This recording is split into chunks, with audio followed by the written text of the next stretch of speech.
Во периодот на владењето на СДСМ, додека беше парламентарна партија, да подсетиме дека Левица го подкрепи протестот за онкологија, додека ВМРО ДПМН го гушеше протестот за онкологија, кога се испостави дека наши граѓани добиваат физиолошки раствор наместо лекови. Левица експлицитно ги организираше протестите против фашистичките клубови Ванчо Михајлов, Цар Борис и се натаму. ВМРО ДПМН ги саботираше тие протести. Единствената инстанца каде што ВМРО ДПМН излезе на протести беше за бугарскиот предлог, се до 16 јули кога се гласаа заклучоците од францускиот предлог во собранието, кога ВМРО ДПМН го повлече своето членство и тој ден беа само честни граѓани и членови на Левица на тој протест. Така да, што се однесува на тој период, мислам дека работите се доста јасни. Додека од друга страна, ВМРО ДПМН од 2021 беше во кохабитација со СДСМ.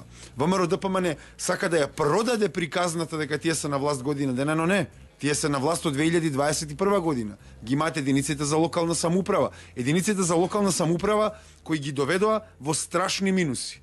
Како што аеродром, например. Во мај од 2023 година многу луѓе забораваат дека Мицковски излезе на пресконференција заедно со Ковачевски на лидерска средба и рече дека е спремен да прави влада со СДСМ за да ги внесе бугарите во устав. Знаете ли зошто јас се сеќавам? Затоа што јас држав пресконференција пред клубот на пратеници. Додека он има пресконференција внатре, јас држав пресконференција надвор. Мај 2023 Мицковски рече дека е подготвен на заедничка влада за внесување на бугарите за исполнување на европската агенда за интеграција. ВМРО ДПМН беше во кохабитација многу удобна. Мене ми е многу иронично кога нас не обвинуваат за некоја соработка со кој било додека биле на власт, кога повторно ќе кажам, онкологија ние го подкрепивме протестот.